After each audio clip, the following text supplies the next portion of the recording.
Some announcements. I do. I just want to thank the city for a great Christmas lighting at the courthouse and also a wonderful Acre night. It was absolutely fantastic. Thousands and thousands of people out there. So thank you to all the work that's been done with the Tourism Advisory Committee, and to wish everybody a really wonderful Christmas and a very happy Hanukkah. All right. Thank you for that. Today we'll have an invocation by Father Ian Dunn with All Saints Anglican Church, and then I'll lead the Pledge of Allegiance.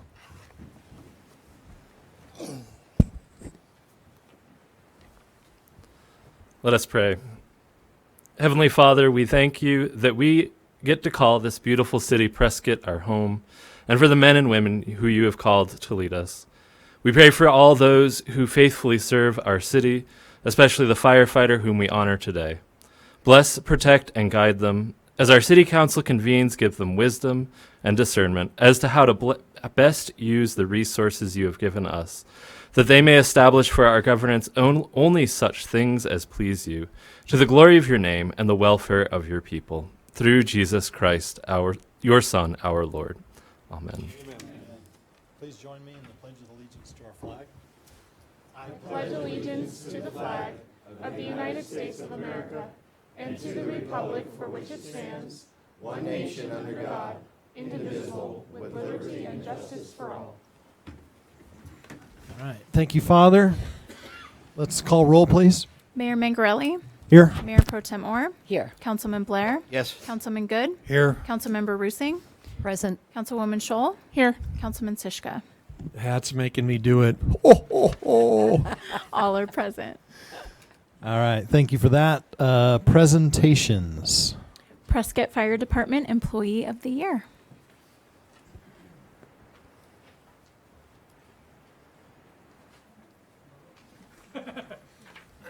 The humility is always fun. Oh, yeah. I know. Love being in front. I almost broke this a minute ago. It fell. My privilege to be here today to present the Fire Employee of the Year. And from what I understand, Kevin Keith has had a career year. So I've got a little something here just kind of encapsulates this selection of the Fire Employee of the Year. Very pleased to announce this year's selection. Fire Employee of the Year is Captain Kevin Keith. Kevin has distinguished himself in many ways over his career span and has done so with great humility and a community-first attitude. To use a sports analogy, this year, however, has been a career year for Kevin. He's been on the ground floor for our department's achievement of becoming an accredited agency through the Commission on Fire Accreditation International. Although there were many contributors towards our success, Kevin's heads-down work at reviewing documents to ensure they read as one voice, as well as the assembling and sorting through hundreds of references, was a keystone. Sounds like a lot of fun. Along similar lines, Kevin was handed to the Lexipol vendor to do the behind-the-scene reference checks and engagement with the vendor in order for us to get our policy procedure manuals in line with accepted best practices. Finally, his passion for everything related to our outdoors is highly noteworthy. He's engaged at the highest levels in the state of Arizona in regards to everything related to technical rescue, preparedness, and deployment. So it's my honor to give you this recognition, Fire Employee of the Year 2019, Kevin Keith, in recognition and appreciation of your contributions to the city of Prescott and its community. Congratulations.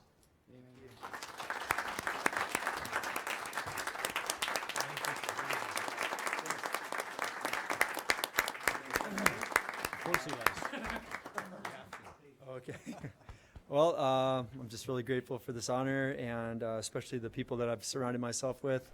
We have a great team with the city, and the fire department has just been incredible. It's a great family, and I'm also grateful to my family, and I appreciate the leadership that you've been showing us, Chief, and I look forward to a few more years here.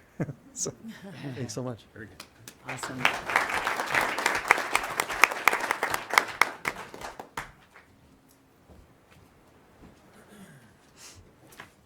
All right, we'll move on to the consent agenda. Would any member like to pull something from the consent agenda? If not, we'll entertain a motion. Mayor, I move to approve consent agenda items 7A through 7D. Second. We have a motion and second. Please vote. Passes 7-0. All right, thank you for that. Let's move on to item 8A, please. Adoption of ordinance number 2019-1704, an ordinance of the mayor and council of the city of Prescott, amending Title 4, Chapter 4-9 Vacation Rentals, Section 4-9-2, 4-9-6, 4-9-8, and adding severance and penalty provisions, and resolution number 2019-1731, a resolution of the mayor and council of the city of Prescott adopting an annual vacation rental registration fee and a one-time vacation rental safety inspection fee. Any questions, comments from the council? Councilman Good? Mayor, I understand the registration and cost changes, which make a lot of sense. However, I do have concerns about this redefining what a bedroom is. I don't understand the necessity for this. It could have a number of potential unintended consequences. I actually measured the square footage and the dimensions of my walk-in closet. And my walk-in closet would qualify as a vacation rental. I don't want to find somebody in there when I get home at the end of the day. So is this really a problem? I understand the reference to using wardrobes, but to expand a rental room in a normal neighborhood, I think could have some real concerns. So I don't understand why we're trying to do this. What's the justification? Somebody gonna We'll tag team on this one. Okay. I'll let you start it, Tyler. Okay. Mayor, Councilman Good, speaking with staff, the Co-Compliance Division enforces this. Looking at the definitions, they wanted to clean this up so that it is easier to enforce, meaning that we can count a room that doesn't necessarily have a closet built in. A lot of these rooms just have wardrobes. So it would actually allow us to enforce more if we ease up the definition. Give me an example, please. Well, I would say if they're walking into a vacation rental and they're trying to count rooms, but the room that people are staying in doesn't necessarily have a closet, they weren't going to count it as a room because the definition requires it to have a closet. So at this point with this change, they could walk in. If it doesn't have a closet, but there's a bed in there and a wardrobe and a desk, then they're going to count it as a bedroom which would restrict the limit of the amount of people that could be there. My recollection was it's got a sort of a historical perspective as well. Mhm. A lot of the vacation rentals were homes that were built in the 1900s. True. When they weren't building closets into bedrooms. It was traditional to have wardrobes serve as the place to put your clothes. Yes. And what was happening was when we did the inspections, if we held that something was deemed not to be a bedroom, they would incur significant repair costs to come into compliance with the fire code. I recall a situation where there was maybe a $40,000 fix because one of the traditional bedrooms wasn't considered a bedroom. So I think that's where it was coming from my recollection. I think that's certainly part of it. Yeah. So this will reduce the number of rooms that could be rented out? Potentially, well, what it would do is with our ordinance, because of it's associated, the number of occupants is related to the number of rooms. So right now, if it doesn't have a closet, they can't count it as a room to go against that. So it could bring in more people staying in the vacation rental. And so with this, it broadens it so that we can go in, see that people are sleeping in this room, even if it doesn't have a closet, and count it towards that limit. May I make a comment? Please do. Oh, Councilmember Roosing, yeah. Thank you. I've stayed in a lot of vacation rentals, and they do serve a purpose. And I'm just concerned that this change creates a double standard that people that are staying in vacation rental homes won't be staying in places that are good enough to meet our regular code. For example, our regular code, if a bedroom doesn't have a closet, it's not counted as a bedroom. So if you take away the closet, it's not really a bedroom. And I think that we shouldn't have a double standard, and we should abide by the same ordinances and codes for everyone, whether they're vacation rental or not. And I'm worried that this might provide a loophole for some of our sober living homes to cram even more residents in. Thank you. Councilman Blair? Well, is Brent out there? She's not here. In our city code, I believe it absolutely is clear that if it does not have a closet in it, it's not considered in the building world as a bedroom. It's got to have a closet, number one. How many of those rooms do I go into on a regular basis that have Murphy beds in those rooms because they're a guest bedroom? They've made it a guest bedroom without, having a closet. Somebody's staying in there that might just have a suitcase thrown on the floor. So, I don't think that's all bad. So I would suggest that we can't have it both ways. We can't, in code, require it to be called something other than a bedroom and now change it or not change it. So I think we need to be consistent. So Tyler, what is the limit right now for occupancy on a short-term vacation rental as far as persons and rooms/bedrooms? If I remember correctly, it is, for example, if it's a 2-bedroom apartment or home, you multiply it by 2 and add 2, so that would be 6. The maximum occupancy would be 6, and you do that up the line. If it's 4-bedroom, that'd make it 10. Multiply it by 2 and then add 2. So if we approve this and they can theoretically have people sleeping in a laundry room or something like that, wouldn't that expand the number, or you're still limited by the total number of occupants? You would still be limited because of the number of bedrooms. But this would redefine what a bedroom is. It would. So that it would expand the number of people that would be legally entitled to occupy those rooms and pay rent, would it not? It could, yes. That's my real concern here. I think the reference to the previous vacation rental state statute created a lot of unintended consequences that now they're trying to fix. So I'm just not sure that this is a necessary requirement, and that by redefining what a bedroom is, we could end up with a lot more problems in our neighborhoods than we had now. And of course, it's not really applicable to the sober living homes problem, since that was also taken over by the state. I think I would just need much more justification to decide that we're going to redefine what a bedroom is. I mean, literally, my walk-in closet meets the standard. It's over 100 square feet. It has an exterior wall. There's a window on it. I wonder how much I can get for that. To your point, you could take a den or an office or something like that doesn't have a Right. Closet, and it could be considered a bedroom. Right. Yeah. Councilman Sischka. Thank you, Mayor. I agree with the councilman.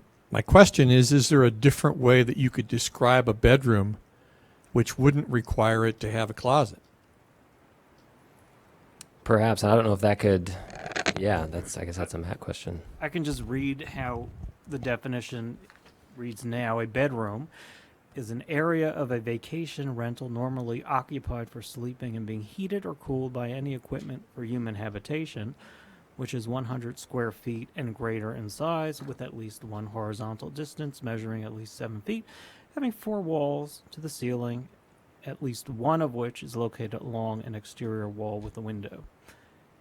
Now it reads, comma, and containing a built-in closet.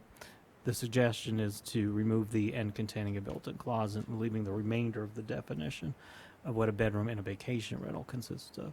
I don't know, Mark, did you have any thoughts on why the bedroom might come out? My recollection was it was just the historical perspective of the older homes being rented out as not necessarily having closets, but were traditionally places where people use as bedrooms. Right, and that's my recommendation. Again, it wasn't a finance issue; it was a code enforcement issue, but it was more than the historic districts where vacation rentals are. A lot of those homes don't have closets, and homeowners were being limited, reduced to the number of people they could rent out a house downtown because there was only a closet in 1 or 2 bedrooms, so that made it 6 when it really was a 5-bedroom or 5-room or whatever house. So, again, I that was my recollection to it. And I don't know if I have any particular concern one way or the other from a policy perspective if you want to leave it in. You know, You from a code enforcement? I personally don't either. This was a recommendation from our inspectors, but it sounds like there could be pros and cons depending on how it shakes out. So personally, I'm fine with removing this portion of it. Well, I'd be willing to support approving this ordinance by amending it to eliminate the changes in Section 2. Let's see, Councilwoman Scholl. Thanks, Mayor. I think that, the argument is that you could use a closet or a laundry room, but the definition always also says normally occupied for sleeping. I don't normally sleep in my laundry room or my closet, so I think that's a way to avoid someone saying, well, this is a room to sleep in when there's a washer and dryer in it. And I think, too, my experience in staying in vacation rental homes, it is different than staying at home. Like, I've slept in the dining room of a vacation rental home before. You know, it's a different feel. It's not a home where you need to have a closet in a room. So I think it does allow people to just share one house instead of having to rent multiple houses if they're only here for a few nights. I think there is a difference between staying in a vacation rental and staying at your own house. That's important to note. Well, I know there's many, many examples of communities now that have these party homes really out of control. High concentrations of occupants, and that's one of the reasons why the legislative reform effort is occurring. So I think we may end up enacting our own problem here by expanding the number of occupants in a short-term rental condition. Mayor Pro Tem? Yes, thank you, Mayor. I've had the opportunity during the historic home tours to sit at some of those homes because they have people there and welcome people in and show them around. And a lot of the bungalows that are downtown that have people put a lot of money into them to get them back and restore them. And they are, some of them are used as vacation rentals. And I can tell you, now thinking about it, I think a lot of them did not have closets. They did use the wardrobes because they did not have closets. And because that's just the way that they were built back then. So I wouldn't want to hurt people that have restored homes, too. And in our areas, and some of them are absolutely beautiful. And just ask this, have we really had an issue with party houses? No, Mayor Pro Tem, in fact, over the last at least 2 years, if not longer, we've only had 2 verified complaints against vacation rentals. Right. So I think we have to be careful that we're not creating a problem that really isn't there. Right. But, a lot of those houses, I guarantee you, they will not have a closet in their bedrooms because of when it was built in the 40s, 50s, 30s. Councilman Siska? Is there any way we can redo this, reword it somehow to alleviate the concerns of some council people and of the council people who've spoken? Because I have to agree with actually all of them from the standpoint of it opens us up, but it also is limiting people who live in historic districts. Yeah. And is there a different way to say this? It seems like it's kind of a either or. Either you have it or you don't, and there could be pros or cons. It could add potentially more residents in it. It would allow for clearer enforcement from the inspector's point of view, because I think right now the practice is to count it as a bedroom, even if by definition it's not. And so it kind of just I think it's an either or, include it or exclude it. Councilman Good.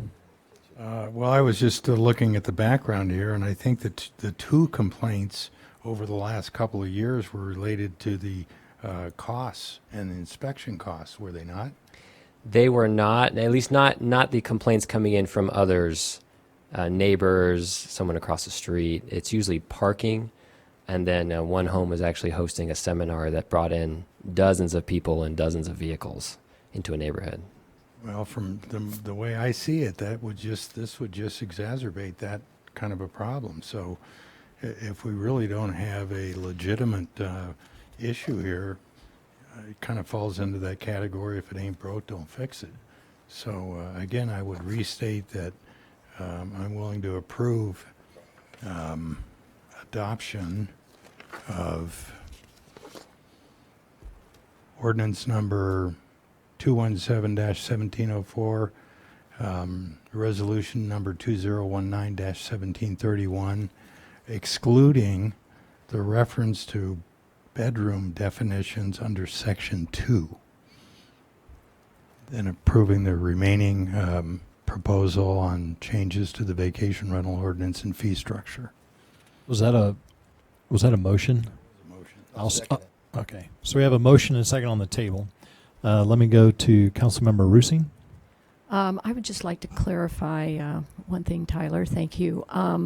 It sounds to me like our inspectors are going out to our beautiful historic homes, which I'm sure people are thrilled to stay in, and they're out of compliance with our current code. So they're hoping to maybe bring them into compliance. Is that one way of looking at it? As our inspectors go out, it's really before a vacation rental opens, so they'll do their application, we receive it, and then go inspect. We don't go necessarily when there's occupants, so there's really no verification of how many are there on a given night, and it does change so frequently. But I think the clarification they wanted was we are going to these homes, a lot don't have closets. We're seeing that the majority, probably downtown and nearby, do not meet this definition, so can we clean it up? But there are unintended consequences, perhaps, that might outweigh it. Okay, thank you. Councilwoman Scholl. Thanks, Mayor. Are the inspectors going to keep approving rooms that don't have a closet, like you said they were? Well, it's really not part of the inspection process to approve what room, because we don't know which rooms are actually occupied the nights that they're occupied. We only go before we give them their registration saying you can now have people in your vacation rental. So it's not as granular in the inspection as this room is dedicated, yes, you can have people sleeping in here, and this room, no. It's not that specific. But if there were ever complaints that we could go verify, we would use the definitions in the code as well as the numbers that associate with it. I think we're making a lot of do out of nothing here. I mean, I really do. Because you could go get a hide-a-bed at Embassy Suites, for crying out loud, and put it in what they call their kitchen, if you want to. I mean, I slept on a hide-a-bed in the kitchen at a vacation rental that a bunch of guys got together, so we didn't hurt anything. I just think we leave it alone, and I would second Phil's motion. I just want to clarify, if I can, Mayor. So are we limiting, somebody's put some money in, they've redone the bungalow, and they don't have a closet in the bedroom, then are we saying they cannot use that room for people to sleep? By definition, that would not be counted as a bedroom to allow them to have that many occupants. But again, we're not there at 9 o'clock, 10 o'clock at night and Then I guess then I would say, well, then why do we have, if we can't enforce that? So I appreciate people investing in bringing these homes back.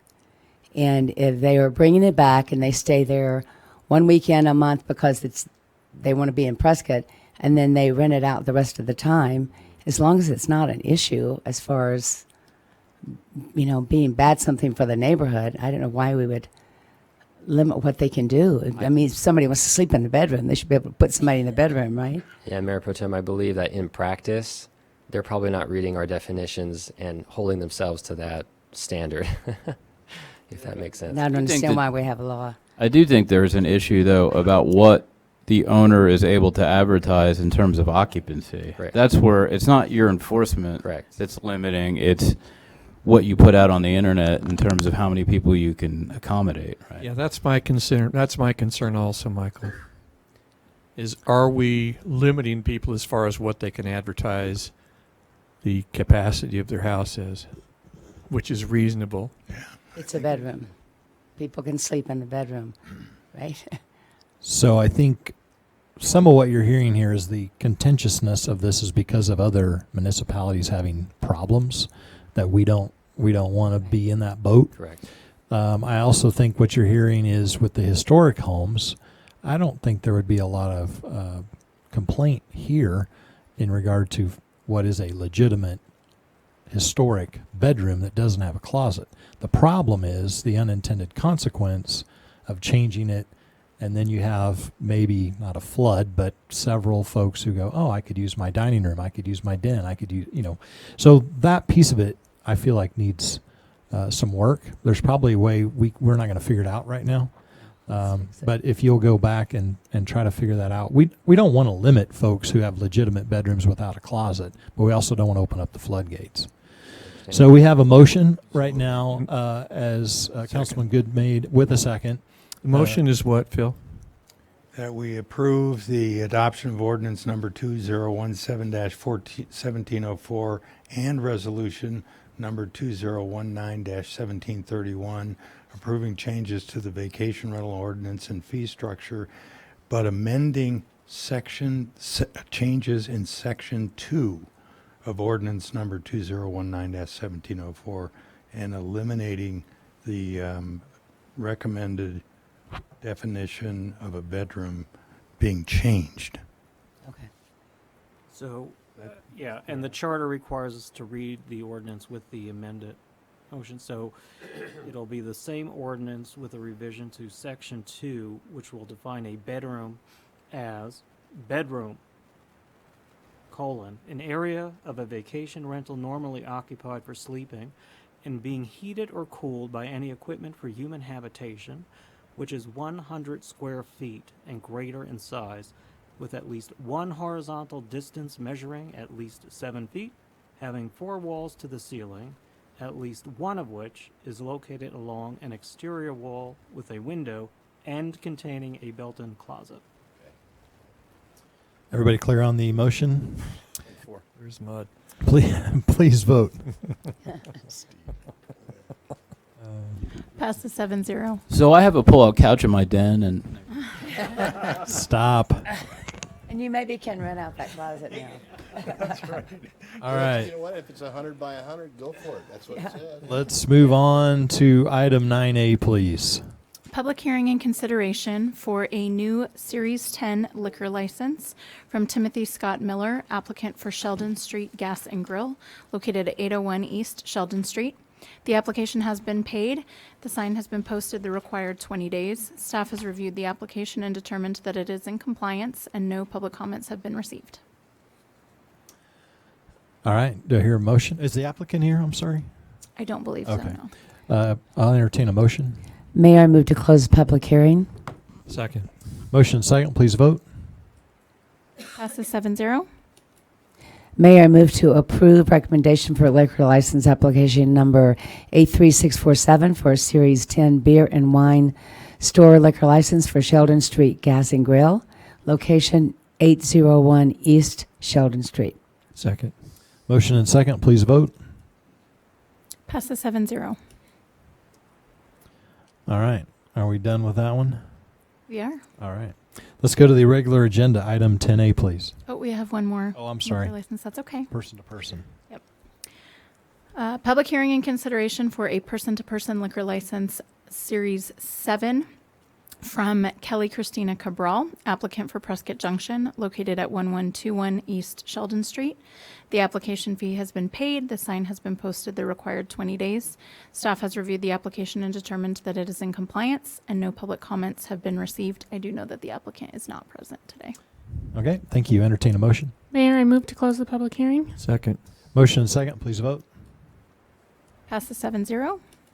Mayor, I move to approve recommendation for liquor license application number 82752 for a person-to-person transfer for a Series 7 beer and wine bar liquor license for Prescott Junction located at 1121 East Sheldon Street. Second. Motion and second, please vote. Passes 7-0. All right, thank you for that. Let's move on to item 10A, please. 2020 legislative agenda and calendar.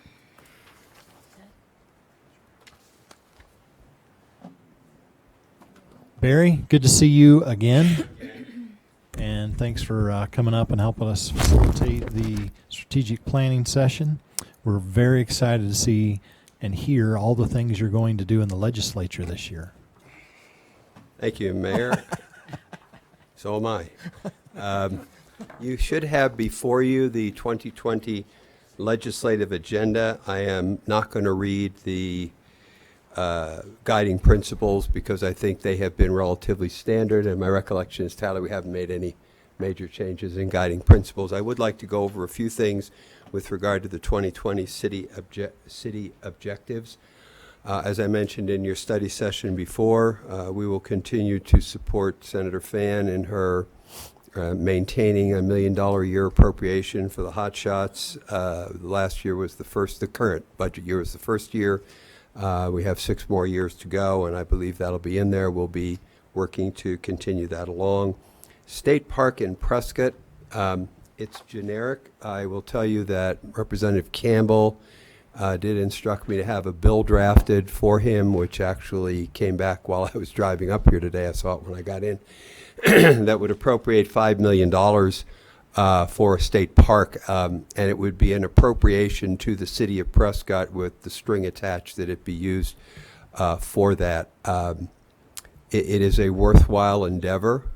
I will tell you that it is an uphill battle. I want to make sure everybody understands that asking for an additional $5 million from the general fund for the city, and right after asking for $7 million, right after asking for $1 million for the airport, right after asking for $1 million for the initial hot shots appropriation, is going to be tough. I'm not saying it's impossible, but I'm just going to tell you that we should make sure we understand that this is going to be a challenge to achieve. Not undoable, but certainly a challenge to achieve. But I think that it is appropriate, certainly, to put it in as one of our objectives. So excuse me, Barry. Yes. I'm somewhat confused. This $5 million would be used for what? My understanding is it would be used to purchase private land that is near the Dells that would be connected to the existing public land that exists for the purpose of creating a state park.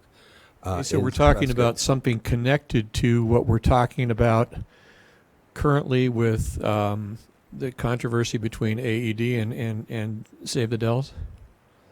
I would not characterize it as that. Separate things. It's separate. Yeah. Okay. I think maybe, just out of pure speculation on my part, that there might be a conversation that needs to be had with our Parks and Recreation Director. I know Mr. Campbell is asking for that much money, but I don't know that dollar figure is correct, and I'd certainly hate to go before that group of people without a correct number, because I think it's lower than that. Mr. Mayor, Councilmember Blair, since you tasked me with this in June, I think it was, or July when I was up here, and we went about visiting with the State Parks Board, I believe that you and the State Parks Director and my staff had a conference call subsequent to that, and the original draft of the legislation, which has not yet been introduced, so we've got plenty of time. My understanding was that $5 million was an estimated but fairly good figure, and I would suggest that I'd be more than happy, and I'm working with Mr. Campbell on it, so I would go back to Mr. Campbell and ask for permission to go back to the State Parks Department and ask them if they would like to revise. Barry, I would suggest too that Tyler could get with Joe Baines and tell you what the numbers have been discussed, so we're backing into a legitimate number, not a speculative number. And this is the number that Representative Campbell presented with Joe Baines, the last I heard. Yeah. So this is with input from Joe, but I'm it could okay be with that if that Joe's been involved in it. I know there's been some conversation with state trust land and with the cities financial ability as well as the state. So if they've come together with that number, then I will back out and not say anything about it. That is my understanding, that the $5 million was correct, but I'll work with Tyler and we'll confirm it. And before Mr. Campbell orders an intro set, which is the actual document that he would drop in the hopper to introduce the bill, we'll validate that number, and if it's necessary, we'll adjust it appropriately. Okay? But thank you for that. Thank you for putting your shoes on and trying to make that work. Well, we're trying. We're trying. Councilmember Rusing has a comment. Yes, thank you. Oh, I just wanted to thank you for all the hard work you've done to bring back our tax dollars to be reinvested in our community and make it an even better place to live. You're welcome. Thank you very much for your support. And Barry, once again, I'm sorry, Mayor. This land is not the land that we're talking about currently in our community. This is land. No. Michael. No. Okay. So there would be It's in the be Dells, but it's not part of the AED annexation application.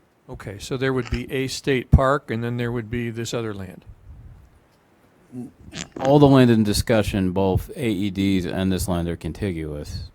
So it would be the size and scope of the park would be dictated based on what we could secure.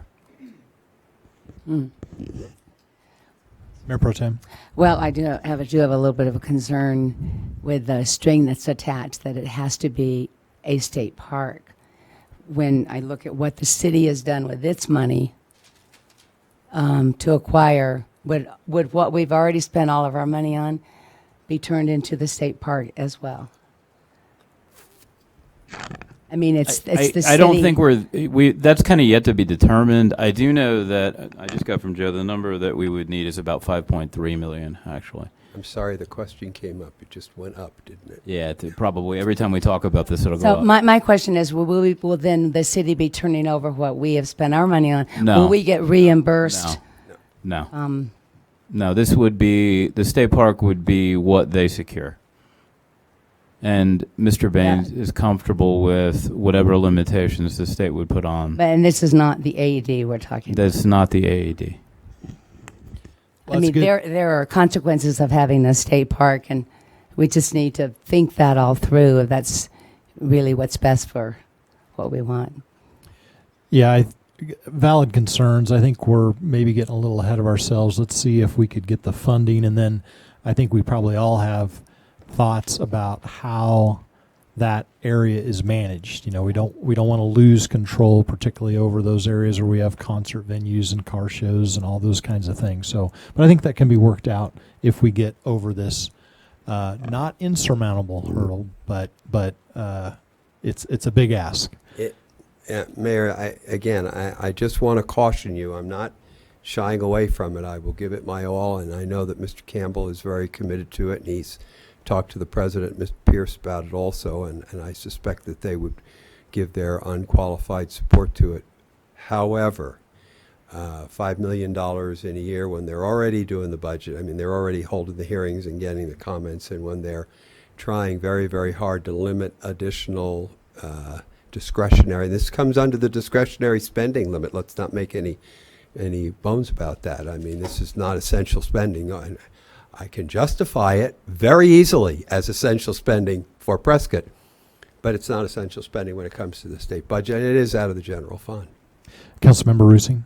I just wanted to say that this purchase with potential state money, this has been in the works for many, many years with Joe Baines, and it's really not connected with the AED. It's not contingent or any way connected with the AED annexation negotiations.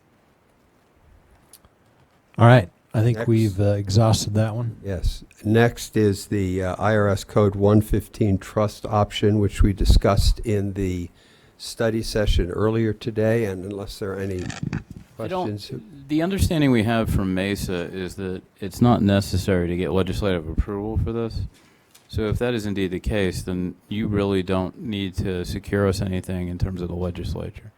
Mr. Mayor, Michael, I do not know the answer to that question, and therefore I think you lose nothing by including it here. Okay. If I don't need it, we don't need it, but then if we decide we do need it, I would hate to have to come back to the council and ask for permission. And then the last item is the tourism marketing authorities, and again, I want to, full disclosure, I represent the 4 largest convention visitors bureaus in the state, and they just this morning came to a consensus on legislation that would allow for the permissive creation of tourism marketing authorities, which would enable the tourism industry to assess itself, more or less, in order to raise money for tourism promotion through the local tourism convention and visitors bureau destination marketing organization, or in a community that doesn't have a recognized destination marketing organization, the tourism office, which John runs, that is a part of the city. And well, isn't that interesting? It wasn't on my copy. Did you just type that in there? That was miraculous. Okay, what we would suggest is that, and I would just change the language there, and that would be seek enabling legislation to allow for the creation of tourism marketing authority. It's been a tough slog for the tourism industry to get any support from the state general fund. And we are way far behind in terms of what we are allowed to spend on tourism promotion. And I have the sound of legislators in history singing in my ears saying, well, we've got the beauty and we've got the sun and we've got the golf courses. And my response is, yeah, we do. So does Alabama, Mississippi, Texas, New Mexico, California, Nevada, and I could go on. And they spend literally 10 times as much as we do. And when people go online, they want to be enchanted. And, especially when it comes to a community like Prescott, if we don't have the necessary funds to be able to actually advertise when you're making your decision as you're looking at the snow falling down in Pittsburgh, Pennsylvania, you want to come here. So anyway, and that concludes the objectives. There was one other issue that did come up last year.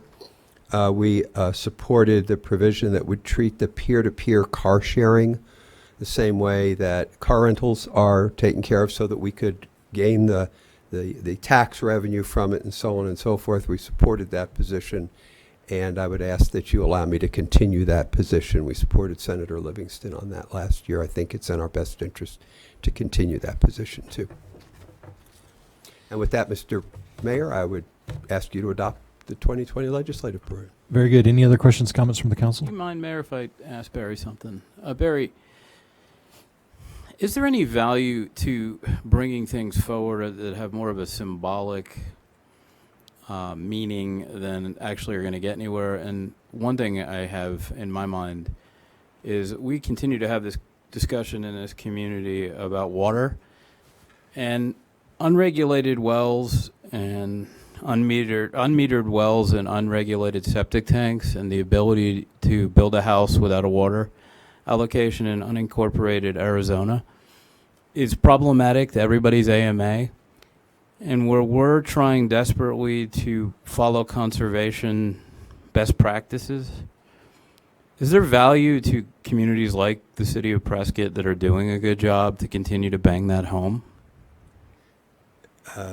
If I may, Mr. Mayor, Michael, I got a lot of nodding going on. As a response, I would ask a response question. If you're saying to continue to bang that home, are you saying to continue to ask our legislators to introduce legislation? To do something? To do something, even if the chances of us getting it passed are very remote. I would always answer yes. We did a bill on the wells in 17 or 16, if I remember correctly, for that very purpose.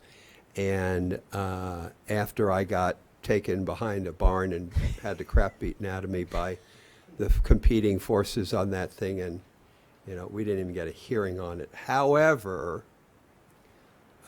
it's not. It certainly does not harm us to raise the issue. The problem is that you can just take so many of those beatings. I get it, and I know, and I'm not asking you to carry the water, no pun intended. I just think when people talk about solving Arizona's water problems, you have to start with the lack of regulation in unincorporated Arizona. And for cities like Prescott to do a good job and be put in an AMA with large unincorporated masses, and this isn't even anything about Yavapai County as an entity or the government, this is about the problems associated with creating good water policy in the state. If cities don't stand up and say, we're doing a good job, you're not doing anything annually, I don't know that you're ever going to get anywhere. Well, and I would only respond, if I may, Mayor, I can only say, representing Municipal Water Users Association, which is the CAP cities in the Maricopa County area, and I will tell you, we are constantly beating that drum. Now, we tend not to beat it by introducing legislation because it sometimes can be counterproductive if there are other things on the docket that need to be addressed, and we don't want that to be used against us as a negotiating chip when we really didn't think it would pass anyway. But I constantly remind people that the cities in Maricopa County use a grand total of 11% of the water in the state. 11%. And I suspect if you added the Sawa and Northern Arizona water users, and I think, Councilman Blair, you're involved with that, I think you would find that that number doesn't go up too much. Cities are not wasting water. That's a fact. That is an uncontrovertible fact, and I can defend it with data. So I think we have to make a judgment call on that, and I'd be more than happy to work with you to see if we want to encourage one of our I'm not trying members. to throw a wild card. I just think No. this community has gone through a lot of consternation about this one issue, and really the lion's share of the problems are not in this jurisdiction or other municipal jurisdictions, and nothing's going anywhere. I would remind you that in the last legislative session, there was an appropriation of $20 million to enable Pinal County farmers to dig more wells. Yeah. I will not make any editorial comment about that idea. Yeah. I'm starting to sound like Councilman Blair, and I'm going to go. So again, Mayor, I would recommend that, and that the 2020 legislative plan be adopted by the council. Entertain a motion. We do have one public comment card. Oh, yes. Sorry. Please. You good, Marco? Okay. I Never mind. covered her on the tourism marketing authorities. All right, so we have a motion. Second. And a second. Yep. Please vote. Passes 7-0. All right, let's move on to item 10B, please. Approval of city contract number 2020-131 for the purchase of 2 2020 Ford Explorer patrol vehicles and 4 2020 F-150 patrol vehicles from Peoria Ford using Arizona State Law Enforcement Contract ADSP 013-038802, pricing in the amount of $354,698.97. Good afternoon, Mayor and Council. Mike Carr, Fleet Services. Fleet Services, working in conjunction with the Police Department, is requesting authorization to purchase 2 new Ford Explorer patrol vehicles and 4 F-150 patrol vehicles to replace 4 vehicles that have met the city's criteria for replacement. 2 of the new vehicles, 1 Ford Explorer and 1 F-150, will be new vehicle purchases. The 6 vehicle replacements were reviewed by the Fleet Asset Review Board for approval for FY20 replacement. Fleet Services replaces aging vehicles used in police department operations which are at or approaching 6 years or 100,000 miles, have reached the end of their useful life, and are becoming mechanically unreliable for emergency operations. The police department utilizes patrol vehicles for daily law enforcement. These vehicles require regular maintenance to ensure reliability and maximum useful lives. As vehicles age, key components suffer failures requiring repair or replacement. Repairs and replacements escalate each year that a vehicle is in service. Vehicle asset number 1324 is a 2010 Crown Vic. It's 9 years old and has approximately 108,000 miles. Vehicle 1360 is a 2005 Ford F-250. It's 14 years old and has approximately 148,000 miles. Vehicle 1418 is a 2008 Infiniti. It's 11 years old and has approximately 122,000 miles. Vehicle 1458 is a 2006 Toyota Tacoma. Is 13 years old and has approximately 132,000 miles. Vehicle 1324, 1360, and 1480 and 1458 will be considered by the Fleet Asset Review Board for disposition at the next meeting. Fleet Services utilizes Arizona State contract pricing in order to receive the best pricing available on law enforcement vehicles. And with that, I'd be happy to answer any questions. All right. Thanks for that, Mike. Questions, comments from the council? Well, I'd just like to say, it kind of sounds like my Suburban. Your Suburban. Had 155,000 miles and. Other questions, comments? Anybody? Entertain a motion. Mayor, I move to approve city contract number 2020-131. Second. Motion and second. Please vote. Passes 7-0. And item 10C, please. Approval of city contract number 2020-132 for the purchase of two 2021 Freightliner 114 SD dump trucks using Arizona State contract number CTR 41810, pricing in the total amount of $567,942.14. All right, working in conjunction with the Street Maintenance Division, we're requesting authorization to purchase two 10-wheel dump trucks to replace two older 10-wheel vehicles that have met the city's criteria for replacement. The quote for the new 10-wheel dump trucks include a 2021 Freightliner chassis and a Norwood body, spreader, and plow package. As before, the replacements were reviewed by the Fleet Asset Review Board and approved for FY20. The Street Maintenance Division replaces aging vehicles used in operation, which are at or approaching 10 years old and 100,000 miles. The Street Maintenance Division uses 10-wheel dump trucks for plowing snow, hauling asphalt, millings, inert debris, materials for inventory, and transporting equipment to job sites. These vehicles require regular maintenance to ensure reliability and maximum useful life. Asset number 101 is a 2002 Volvo dump truck, 17 years old and has approximately 140,000 miles. Asset number 1002 is a 2002 Volvo dump truck, which is also 17 years old and has approximately 160,000 miles. Both vehicles will be sold at the next city scheduled auction. Funding is available in the FY20 street maintenance budget. With that, I'd be happy to answer any questions. Questions or comments from the council? I have a curiosity question. What would that go for at auction? Our old ones that we're getting rid of? Auction right now is very up and down. It depends on the market. I haven't done really a lot of research on them, but I'm assuming between $10,000 to $20,000, depending on whether they're running by the time we receive the new vehicles or not. Makes a big difference. Additionally, with the condition of the salt spreader and plow and stuff, that could add some value to it. So we try to keep the vehicles running as much as we can, but toward the end of their life, we don't put too much money into them. If they are breaking down, we know we have a replacement coming in. So it could vary depending on whether the vehicle is actually functioning by the time we let go of it. Any other questions, comments? Entertain a motion.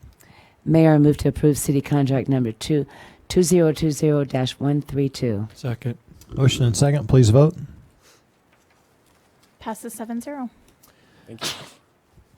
The quote is coming from Charles Dickens today. I will honor Christmas in my heart and try to keep it all the year. Merry Christmas, everybody. This meeting is adjourned.